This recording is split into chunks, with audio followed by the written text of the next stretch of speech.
എല്ലായിടമൊക്കെ ഒന്ന് വെരിഫൈ ചെയ്യും. അവിടെ വന്യമൃഗങ്ങളൊന്നും ഇല്ലെന്നൊക്കെ വെരിഫൈ ചെയ്തിട്ടാണ് ആളുകളെ ഇങ്ങോട്ട് കൊണ്ടുപോകുന്നത്. പിന്നെ ഫുള്ള് ഫ്ലെക്സിബിളാണ്, അത്ര വളഞ്ഞാലും ഓടിയത്തില്ല. അപ്പം മനുഷ്യൻ്റെ ഇൻ്റർഫിയറൻസ് ഇല്ലാത്തതുകൊണ്ട് തന്നെ ഇത് കാണികളാണ് ഇതിനെക്കുറിച്ചുള്ള ഇൻഫർമേഷൻ എല്ലാം അവർക്കേ അറിയാവുള്ളൂ എന്നുള്ളതാണ്. അപ്പോൾ അവർ പറഞ്ഞ കോൺഫിഡൻസിലാണ് ഞാനിങ്ങനെ ഒറ്റയ്ക്കുന്നത്. ഇതൊരു ട്രക്കിംഗ് ആണെന്നുള്ളതാണ് ഇപ്പോഴത്തെ പലരുടെ അവകാശം. ട്രക്കിംഗ് ഷൂസ് ആയിരുന്നാലും മറ്റേ ട്രക്കിംഗ് ഗിയേഴ്സ് ആയിരുന്നാലും എല്ലാം കംപ്ലീറ്റ്ലി ഡെക്കത്ലോൺ പ്രോഡക്റ്റ്. ഒന്ന് നിന്നോ എപ്പോൾ കാട്ടി വരും. പ്രകൃതിക്ക് അറിയാം നമ്മൾ തളരുന്നെന്നുള്ളത്. ഈ പ്രകൃതിയും മനുഷ്യനുമായിട്ടൊരു കെമിസ്ട്രി ഉണ്ട്. അത് അനുഭവിച്ചറിയാമെന്ന് പറയുന്നത് അത്ര ഈസി അല്ല. ഒരുപാട് നമ്മളതുമായിട്ട് അനുഭവ സമ്പത്ത് ആർജിച്ചാൽ മാത്രമേ നമുക്കത് അതിൻ്റെ ആ ഒരു സിങ്ക് എത്രത്തോളം ഉണ്ടെന്നുള്ള നമുക്ക് മനസ്സിലാകത്തുള്ളൂ. And once you get synchronise with nature you can feel മറ്റൊരു ശക്തികളെ ആരാധിക്കാൻ തോന്നത്തില്ല. ബ്ലൈൻഡ് ഫെയ്ത്ത് നമ്മളിൽ നിന്ന് മാറിപ്പോവും. എൻ്റെ ഒരു അനുഭവമാണ്.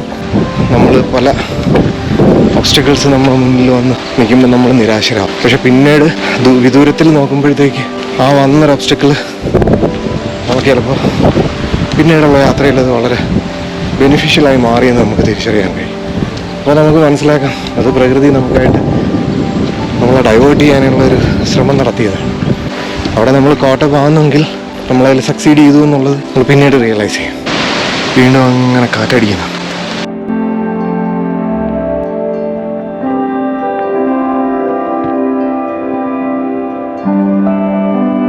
പിന്നെ ഇതൊരു തീർത്ഥയാത്ര അല്ല, ഇതൊരു ട്രക്കിംഗ് ആണെന്നുള്ളതാണ് ഇപ്പോഴത്തെ പലരുടെ അവകാശം. എത്രയോ വർഷങ്ങളായിട്ട് ഇതൊരു ട്രക്കിംഗ് ആയിരുന്നില്ല എന്നുള്ളതാണ് ഇതിൻ്റെ സത്യാവസ്ഥ. ഇപ്പോഴല്ലെങ്കിൽ കാലം മാറുന്നതിനനുസരിച്ച് ഇതൊരു പ്യുവർ ട്രക്കിംഗ് സ്പോട്ടായി മാറാം, ആയിക്കൂടായില്ല. അതിനുള്ള ചില മാറ്റങ്ങളൊക്കെ ഇവിടെ കണ്ടു തുടങ്ങിയിട്ടുണ്ട്. പക്ഷെ ശരിക്കും ഇവിടെ ഈ സമയത്ത് വൈൽഡ് ലൈഫ് സ്പോട്ടിംഗ് ഒന്നും ഇല്ല, വലിയ പ്രശ്നങ്ങളൊന്നും ഇല്ല എന്നുള്ളതൊക്കെ മനുഷ്യന് വളരെ വർഷങ്ങൾക്ക് മുമ്പ് അറിയാവുന്ന കാര്യമാണ്. ഈ ട്രക്കിംഗ് ഏരിയ ആയതിനു ശേഷമുള്ള കണ്ടുപിടുത്തമൊന്നുമില്ല. ഇത്രയും വർഷങ്ങളായിട്ടൊരു പിൽഗ്രിമേജ് പോലെ ഇവിടെ ആളുകൾ വരുമായിരുന്നു. എൻ്റെ ആശാനൊക്കെ, എൻ്റെ ഗുരുനാഥനൊക്കെ ഇവിടെ വരുമായിരുന്നു. അപ്പോൾ പൊങ്കാലപ്പാറയിൽ കാണികൾ വന്നിട്ട് ഇട്ട് വരുന്ന ഒരു പൊങ്കാലയുണ്ട്. അതിനൊക്കെ ഭയങ്കര ഔഷധ മൂല്യം ഉണ്ടായിരുന്നതൊക്കെയാണ് ആശാനൊക്കെ വിശ്വസിച്ചിരുന്നത്. എന്തായാലും നിർഭാഗ്യവശാൽ ഞാൻ ഒരു തവണ കയറിയപ്പോഴെനിക്ക് അതൊന്നും അനുഭവിച്ചറിയാനുള്ളൊരു അവസരമൊന്നുമില്ലായിരുന്നു. അപ്പോഴത്തേക്ക് കൊറോണയ്ക്ക് മുന്നേ ആയിരുന്നു. പക്ഷെ അപ്പോഴത്തേക്ക് ഇവിടെ പൂർണ്ണമായിട്ടും ട്രക്കിംഗ് സ്പോട്ടാകാനുള്ള മാറ്റങ്ങളിലേക്ക് കടന്നു തുടങ്ങിയിരുന്നു. കോടതി വിധിയായിട്ടൊക്കെ ബന്ധപ്പെട്ടിട്ടുള്ള അതിലോട്ടൊന്നും ഞാൻ കൂടുതൽ പോകുന്നില്ല. അതിപ്പോൾ നമ്മൾ എത്രയൊക്കെ മനസ്സിലാക്കിയാലും കാണികളെന്ന് പറയുന്നത് വളരെ ചെറിയൊരു വിഭാഗമാണ്, ഒരു ട്രൈബൽ വിഭാഗമാണ്. ഇപ്പോഴാണ് ആ ഒരു സമൂഹം കുറച്ച് എഡ്യൂക്കേറ്റഡായിട്ട് മാറി വരുന്നത്. അപ്പോൾ അവരുടെ പരിമിതികളിൽ നിന്നുകൊണ്ട് അവരുടെ കാഴ്ചപ്പാടും അവരുടെ സെൻറ്റിമെൻസും ഒന്നും കോടതിയെ സമർത്ഥിക്കാൻ അവർ കഴിഞ്ഞില്ല. ആ ഒരു നിർഭാഗ്യം കൊണ്ട് അവർ കേസിൽ തോക്കുകയും ചെയ്തു എന്നുള്ളതാണ് ഞാൻ മനസ്സിലാക്കിയത്. പക്ഷേ എങ്കിലും സ്റ്റിൽ ഈ ട്രക്കിങ്ങിന് വരുന്ന ആളുകളെല്ലാം മുകളിലെത്തിക്കാൻ ഇവരെ കൊണ്ട് മാത്രമേ കഴിയത്തുള്ളൂ. ഫോറസ്റ്റുകാരാണ് ഇതൊക്കെ അറേഞ്ച് ചെയ്യുന്നതെന്നുണ്ടെങ്കിലും ഈ കൊണ്ടുപോകുന്നതും വഴിയിൽ നിന്ന് ചുമക്കുന്നതും എല്ലാം ഈ കാണി വിഭാഗത്തിൽപ്പെട്ട കൊച്ചു പിള്ളേരാണ്. കാരണം അവർക്ക് ഈ കാടിൻ്റെ സ്പന്ദനം അറിയാവുള്ളൂ. അപ്പോൾ അവർ പറഞ്ഞ കോൺഫിഡൻസിലാണ് ഞാനിങ്ങനെ ഒറ്റയ്ക്ക് നടക്കുന്നത്. കാരണം അവരത്രയും കോൺഫിഡൻ്റ് ആയിട്ട് പറഞ്ഞ ഈ സമയത്ത് വന്യമൃഗങ്ങളെ വഴിയിൽ കാണത്തില്ല. അവർ ഈ വേനലായതുകൊണ്ട് വെള്ളം കുടിക്കാൻ പോകും, ഞാൻ ആദ്യം പറഞ്ഞില്ലെങ്കിൽ. അപ്പോൾ ആ ഒരു ധൈര്യത്തിലാണ് നമ്മൾ നടക്കുന്നത്. അവർ തരുന്ന ധൈര്യം നമ്മൾ അവരുടെ സെൻറ്റിമെൻസിനെ ചവിട്ടി മെതിച്ചിട്ടാണ് അവരുടെ സഹായത്തോടു കൂടി നമ്മൾ ഈ പിൽഗ്രിം സെൻറ്റർ എന്നുള്ള അല്ലെങ്കിൽ പിൽഗ്രിം വോയേജ് എന്നുള്ള മാറി സോ കോൾഡ് മോഡേൺ ട്രക്കിംഗ് സ്പോട്ടായി ഈ സ്ഥലം ട്രാൻസ്ഫോം ആയിക്കൊണ്ടിരിക്കുന്നത്. ഞാനിങ്ങനെ സർക്കാസ്റ്റിക് ആയിട്ട് പറയുന്നെങ്കിലും എനിക്ക് ഒത്തിരി വിഷമമുണ്ട്. പ്രത്യേകിച്ച് ഞാൻ ഈ ഒരു ഫീൽഡിൽ വർക്ക് ചെയ്യുന്ന ഒരാളാണ്, ഫീൽഡിൽ പഠിച്ചുകൊണ്ടിരിക്കുന്ന ഒരാളാണ്. ഞാൻ ആദ്യമായിട്ട് കയറിയപ്പോഴും അഗസ്ത്യയുടെ പ്രതിഷ്ഠയ്ക്ക് മുന്നേ പോയി കെട്ടിയൊക്കെ വെച്ചിരിക്കുന്ന കാഴ്ചകളെ കണ്ടപ്പോൾ ഭയങ്കര വിഷമം തോന്നി. പണ്ടൊക്കെ അവിടെ ചെന്ന് കർപ്പൂര ആരാധനയൊക്കെ ഉണ്ടായിരുന്നു. അതൊരു പിൽഗ്രിം സെൻ്ററായിട്ട് നമുക്കൊരു വല്ലാത്ത അനുഭൂതിയായിരുന്നു. എൻ്റെ ഗുരുനാഥനൊക്കെ പറഞ്ഞുള്ള അറിവാണ്. എങ്കിലും അവിടെ ചെല്ലുമ്പോൾ ആ ഒരു പ്രകൃതിയുടെ ഒരു അനുഭൂതി നമുക്ക് അനുഭവിച്ചറിയാൻ കഴിയും എന്നുള്ളതേ ഉള്ളൂ. ബാക്കിയുള്ള സെൻറ്റിമെൻറ്റ്സ് എല്ലാം പൂർണ്ണമായിട്ട് ഷട്ട് ഡൗൺ ആയി. ഇനി അവരുമായിട്ടുള്ളൊരു തർക്കത്തിൻ്റെ ഇടയിൽ കാണിക്കാർക്ക് മാത്രമായിട്ട് ശിവരാത്രിയാണ് ഇവിടുത്തെ അവസാനത്തെ ദിവസം. ആ സമയത്ത് ഇവിടെ ആരെയും കേട്ടത്തില്ല. അവർക്ക് വേണ്ടിയിട്ട് ആ ഒരു ദിവസം മാത്രം അനുവദിച്ചു കൊടുത്തിട്ടുണ്ടെന്നാണ് എനിക്ക് മനസ്സിലാക്കാൻ കഴിഞ്ഞത്. അപ്പോൾ ആ ദിവസത്തിൽ അവരവിടെ ആരാധനയും കാര്യങ്ങളും ഒക്കെ ഉണ്ട്. പിന്നെ അവരുടെ ചാറ്റുപാട്ട് കൊക്കര എന്ന് പറഞ്ഞൊരു ഇൻസ്ട്രുമെൻ്റൊക്കെ വെച്ചിട്ടുള്ള ഒരു പരിപാടിയാണ്. അത് അതിനെക്കുറിച്ച് പഠിക്കാനായിട്ട് ഒരു കാണി സെറ്റിൽമെൻറ്റിൽ പോയതൊക്കെ മനസ്സിലാക്കിയിട്ടുണ്ട്. ആ ഒരു ദിവസം ശിവരാത്രി ദിവസം അവരുടെ ആ സെൻറ്റിമെൻറ്റ്സിനൊക്കെ വാല്യൂ കൊടുത്തുകൊണ്ട് ഒരു ദിവസം അവർക്കായിട്ട് മാറ്റി കൊടുത്തിട്ടുണ്ട്. എനിക്ക് അത്രയെങ്കിലും ചെയ്ത് തന്നെ വലിയൊരു കാര്യം. എൻ്റെ ആശാനൊക്കെ പറയുന്ന ആശാൻ്റെയൊക്കെ കുട്ടിക്കാലം മുതൽ ഈ നടവഴിയുള്ളതാണ്. അപ്പോൾ ഈ ഒരു കാലഘട്ടത്തിൽ, അതായത് മണ്ഡലവിളക്ക് കഴിഞ്ഞ് ശബരിമല അടച്ചു കഴിയുമ്പോൾ ഇവിടുത്തെ പ്രാധാന്യം തുടങ്ങുന്ന ദിവസം, അതിനുശേഷം ഇവിടത്തേക്കുള്ള തീർത്ഥാടനം. അപ്പോൾ ആ സമയത്ത് കൊണ്ട് തുറന്നു കൊടുക്കും, ഫോറസ്റ്റ് ഡിപ്പാർട്ട്മെൻറ്റ് തുറന്നു കൊടുക്കുന്നു. അപ്പോൾ ഇങ്ങനെ ആളുകൾ വരും. അങ്ങനെ വന്ന് ഉണ്ടാക്കിയിരിക്കുന്ന ഒരു വഴിയാണ്, മനുഷ്യൻ നടന്നു വന്ന് രൂപീകൃതമായ ഒരു വഴിയാണ്. ഇവിടുത്തെ പ്രത്യേകം പറഞ്ഞാൽ ഈ മെയിൻ വേനൽ ചൂട് നല്ല അടിക്കുന്നതുകൊണ്ട് തന്നെ മൃഗങ്ങൾ ഇവിടെ നിന്നൊക്കെ ആക്സസ് മാറിപ്പോകുന്നുണ്ട്. അപ്പോൾ അവർക്കും അറിയാം, നമ്മൾ ശബരിമല എടുത്താൽ തന്നെ മണ്ഡല സീസൺ ആവുന്ന സമയത്ത് അവിടെ മൃഗങ്ങളുടെ ശല്യമൊന്നും ഉണ്ടാവാറില്ല. അല്ലാത്ത സമയം മൃഗങ്ങൾ അങ്ങനെ ശരിക്കും വിന്യസിച്ച് നിൽക്കുന്ന ഒരു സ്ഥലം, വളരെ വന്യമായ ഒരു സ്ഥലം. ഇപ്പൊ പിന്നെ അതും മാറി വരുന്നത്, കാരണം എല്ലാ ഒന്നാം തീയതി ക്ഷേത്രം തുറന്നതോടുകൂടി അതിന്റെ പ്രാധാന്യവും ഇല്ലാതായി വരികയാണ്. അപ്പോൾ കാലം ഇങ്ങനെ ഒരുപാട് മാറ്റങ്ങൾ വരുത്തിക്കൊണ്ടിരിക്കും. നമ്മുടെ ആചാരാനുഷ്ഠാനങ്ങളിലായിരുന്നാലും നമ്മുടെ വിശ്വാസ പ്രമാണങ്ങളിലായിരുന്നാലും എല്ലാ മാറ്റങ്ങൾ സംഭവിച്ചുകൊണ്ടിരിക്കും.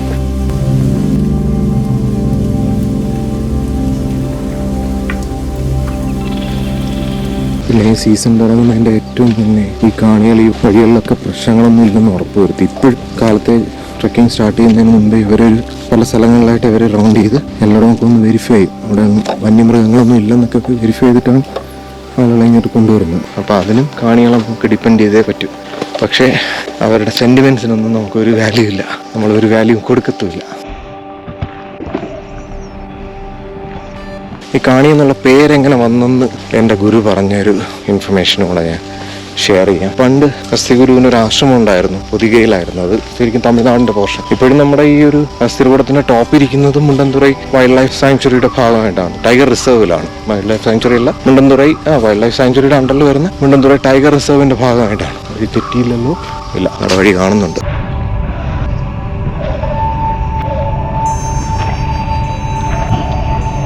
ഇതും എനിക്ക് തോന്നുന്നു നീർമരുതായിരിക്കണം. നല്ല വെള്ളം നീർമരുതിൻ്റെ ഒരു പ്രത്യേകത എന്ന് പറഞ്ഞു കഴിഞ്ഞാൽ നല്ല വെള്ളത്തടിയായിരിക്കും. നല്ല വെള്ളത്തടി, പ്യുവർ വെള്ളത്തടിയാണ്. അപ്പോൾ പറഞ്ഞു വന്ന കാണികൾ ഈ അഗസ്ത്യഗുരുവിൻ്റെ ഹെർബൽ നോളജ് എല്ലാം ഈ കാണികൾക്കായിട്ട് പകുത്ത് നൽകി, കാരണം അതിനെ സംരക്ഷിക്കാൻ വേണ്ടി. കാരണം നമുക്കറിയാം, ഇപ്പോൾ തന്നെ യുനെസ്കോയുടെ അണ്ടറിൽ വരുന്ന ബയോസ്ഫിയർ റിസർവ് ആയിട്ടാണ് അഗസ്ത്യകൂടം വനത്തിന് കൺസിഡർ ചെയ്തിരിക്കും. അതായത് എന്നും ഇതിനെ ഇതുപോലെ സംരക്ഷിക്കണമെന്നുള്ളതാണ് അതുകൊണ്ട് ഉദ്ദേശിക്കുന്നത്. അങ്ങനെയുള്ള ഒരു സ്ഥലത്തിൽ ഒരുപാട് rare and endangered species of medicinal plants ഉണ്ട്. ഇതിനെല്ലാം ഇവിടെ സംരക്ഷിച്ചിരിക്കുക. അപ്പം മനുഷ്യൻ്റെ ഇൻ്റർഫിയറൻസ് ഇല്ലാത്തതുകൊണ്ട് തന്നെ ഇത് കാണികളാണ് ഇതിനെക്കുറിച്ചുള്ള ഇൻഫർമേഷൻ എല്ലാം അവർക്കേ അറിയാവുള്ളൂ എന്നുള്ളതാണ്. വെയ്പ്പ് പണ്ട് മുതലുള്ളൊരു വെയ്പ്പാണ്, നമ്മുടെ ആശാനൊക്കെ പറഞ്ഞുള്ള അറിവാണ്. കാരണം അവർ മരുന്നൊക്കെ എടുത്ത് കൊടുക്കുകയൊക്കെ ചെയ്യും പണ്ടുള്ളവർക്ക്. അപ്പോൾ ആ മരുന്നിനെ തിരിച്ചറിയാനും കാണിക്കാനുള്ള ഒരു കഴിവുള്ളൊരു വിഭാഗമാണ് കാണികൾ എന്നുള്ളതാണ് എൻ്റെ ആശാൻ പറഞ്ഞുള്ള കാണി എന്നുള്ള ഒരു വാക്കിൻ്റെ അർത്ഥം. ഇതെൻ്റെ ആശാൻ പറഞ്ഞുള്ള അറിവാണ്. അതുപോലെ തന്നെ അഗസ്ത്യഗുരുവിൻ്റെ മർമ്മവുമായിട്ട് ബന്ധപ്പെട്ടിട്ടുള്ള ഒടി മുറിവ് ശാരി തുറവുപോലെ അങ്ങനെ ഒത്തിരി ഗ്രന്ഥങ്ങളുണ്ട് അഗസ്ത്യർ എഴുതിയ. അപ്പോൾ അത്തരത്തിലുള്ള ഇൻഫർമേഷൻ എല്ലാം ഈ നാടാരെന്ന് പറയുന്ന ഒരു വിഭാഗത്തിന്, പ്രത്യേകിച്ചൊരു റിലീജിയസ് കാറ്റഗറി ആയിട്ടല്ല പറയുന്നത്, അത് ഈ കാണികളെ പോലെ തന്നെ ഒരു വിഭാഗമായിട്ട് അവരിലോട്ട് ഷെയർ ചെയ്തു എന്നാണ്. അപ്പോൾ എൻ്റെ ആശാനൊക്കെ ആ ഒരു വിഭാഗത്തിൽ പെടുന്നതാണ്. പിന്നെ അവർ ക്രിസ്ത്യനായിട്ട് കൺവേർട്ട് ആയവരാണ്. എങ്കിലും അവർ ഈ നോളജിനെ പ്രിസർവ് ചെയ്ത് അടുത്ത തലമുറകളായിട്ട് പരമ്പരയായിട്ട് അത് കൈമാറി വന്നിട്ടുണ്ട്. ഞാനൊക്കെ അങ്ങനെ പഠിച്ചതാണ്. ഞാനെന്ന് വെച്ചാൽ അങ്ങനെ ഒരു അഗസ്ത്യഗുരുവിൻ്റെ പരമ്പരയുടെ ഒരു ഭാഗമൊന്നുമല്ല, പക്ഷേ അതിനകത്തോട്ടൊരു പാഷൻ ഉണ്ടായിരുന്നു. എൻ്റെ അച്ഛൻ വൈദ്യനായിരുന്നു, ഒരു ഇൻട്രസ്റ്റ് ഉണ്ടായിരുന്നു. അത് ഫുൾഫിൽ ചെയ്യുക, മോർ ദാൻ പ്രാക്ടീസ് ലൈഫിൽ ഇംപ്ലിമെൻറ്റ് ചെയ്യുക എന്നുള്ള ഉദ്ദേശമായിരുന്നു. ഒരു പരിധി വരെയൊക്കെ സക്സീഡ് ചെയ്തു എന്നുള്ളതാണ് എൻ്റെ ഒരു വിശ്വാസം. എന്നാലും still the journey is on half way. തെളിഞ്ഞ വഴി കാണുമ്പോഴാണ് ഒരു ആശ്വാസം, അല്ലെങ്കിൽ നമുക്കൊരു കൺഫ്യൂഷനാണ്, വഴി തെറ്റിപ്പോയോ എന്നാണ്. കാട്ടിലെപ്പോഴും നടവഴിയുടെ ഈ കരിയില മാറി കിടക്കുന്ന വെച്ച് നമുക്ക് മനസ്സിലാവാൻ പറ്റും ആൾ നടന്നു പോയിരിക്കുന്നതായിട്ട്. പ്രത്യേകിച്ച് ഇപ്പോൾ ഡെയിലി ട്രക്കിംഗ് ഉള്ളതുകൊണ്ട് തന്നെ നല്ല തെളിഞ്ഞ് കിടക്കും വഴി. അങ്ങനെ വീണ്ടും നമ്മളൊരു ഘോരമായ വനത്തിലേക്ക് കടക്കാൻ പോവുകയാണ്. ഈ മലയണ്ണാൻ എന്ന് പറയുന്ന സാധനമൊക്കെ ഇവിടെ ഒരുപാട് കാണും. കരയുന്ന സൗണ്ടൊക്കെ വരും. അടുത്തൊരു വെള്ളച്ചാട്ടത്തിനോട് അടുത്തുകൊണ്ടിരിക്കുക. ഞാൻ ആദ്യം പറഞ്ഞ പോലുള്ള കളകളാരവം കേൾക്കാം. നോർദാൻ കളകളാരവം, കുളിക്കുന്ന ആളുകളുടെ ബഹളം കൂടെ കേൾക്കാം. ഇതൊന്നും ഈ യാത്രയിൽ ഞാൻ കണ്ട ഏറ്റവും വലിയ വൃക്ഷമാണ്. ഏറ്റവും കനമുള്ളതും ഏറ്റവും കൂടുതൽ കാനോപ്പി ഉള്ളതുമായിട്ടുള്ള വൃക്ഷം. ഇത്രയും കനമുള്ള വൃക്ഷം ഞാൻ ഇതുവരെ കണ്ടില്ല. നല്ല കാനോപ്പിയുണ്ട്. കാനോപ്പി. കരമനയാർ ഒഴുകുന്ന ശബ്ദമാണ് ഈ കേൾക്കുന്നത്. കരമനയാറിൻ്റെ ഉദ്ഭവമല്ല, ഒരു കൈവഴി.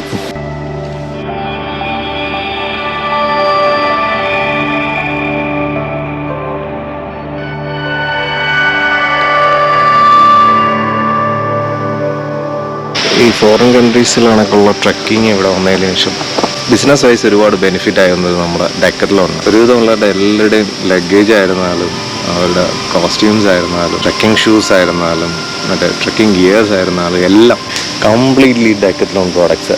ഇതുകൊണ്ട് ഡെക്കത്ലോൺ ഒത്തിരി കാശുണ്ടാക്കുമെന്ന് എനിക്ക് തോന്നുന്നു. ഇനി ഏതാണ്ട് 4 കിലോമീറ്റർ ഉണ്ടെന്ന് പറയുന്നത്. 6 കിലോമീറ്റർ ഞാൻ ഇപ്പോൾ നടന്ന് എത്തി. തേനിൻ്റെ സംഭവം. അപ്പോൾ ഞാൻ വിചാരിച്ചു കരടിയേറ്റം കൊണ്ട് വെച്ചാണെന്ന്. അപ്പോൾ അവർ പറയുന്നത് കരടി വെച്ചതല്ല, ഇത് മനുഷ്യൻ വെച്ചതാണ്. തേനുണ്ട്.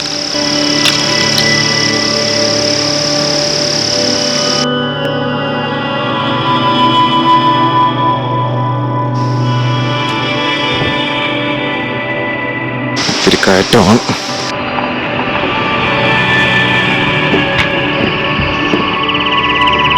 ഈ ഒഴുകുന്ന കരമനയാറാണ് അനന്തപുരിയുടെ കുടിവെള്ളം. ഒരു വലിയ വൃക്ഷം, ഒരു വൃക്ഷമോ 2 വൃക്ഷം. ഒരു വൃക്ഷത്തിൻ്റെ അവസാന ഭാഗമാണ് ചേർന്നാണ് 2 വൃക്ഷങ്ങൾ പ്രണയിച്ചത്. നമ്മുടെ ബോണൊക്കെ ഫ്യൂസാകുന്ന ഫ്യൂസ് ആയതാകുന്നു.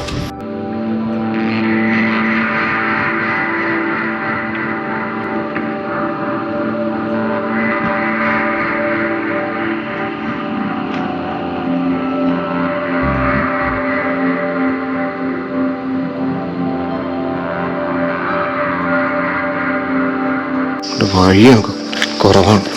ഇപ്പോൾ ഒരു നടപ്പാത വഴി ഇങ്ങനെ കെട്ടിയതാണ്, അതുവഴി ഉണ്ടായിരുന്നു നടപ്പാത. അതൊക്കെ പൊളിഞ്ഞു പോയി. അതാണ് സേഫ്.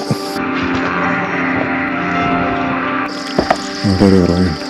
വെള്ളം കുത്തൊഴുകി പോകുന്ന സമയത്ത് ഈ മരങ്ങളും വണ്ടിയൊക്കെ എടുത്തുകൊണ്ട് പോകും.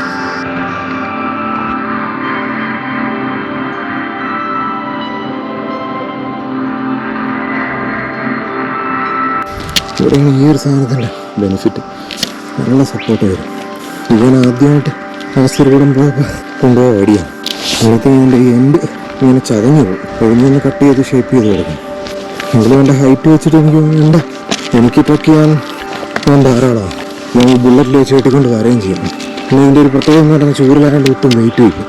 പിന്നെ ഫുൾ ഫ്ലെക്സിബിളാണ്. പിന്നെ എത്ര വളഞ്ഞാലും ഓടിയത്തില്ല. അകലെ കാണുന്നതാണ് കാസർഗോഡ്, നമ്മുടെ വാച്ചടത്തി. ഇനി വേണ്ടി 4 കിലോമീറ്റർ ഉണ്ടല്ലേ. പുള്ളി എൻ്റെ ഇടയ്ക്ക് പറയുന്നുണ്ടായിരുന്നു അവിടെ നിന്ന് തിരിക്കുമ്പോൾ എവിടെയെങ്കിലും ഇട്ട് പിടിക്കാം. അപ്പോൾ ആളും എത്തി. നാളെ എനിക്കൊരു വലിയ സപ്പോർട്ടായിരുന്നു.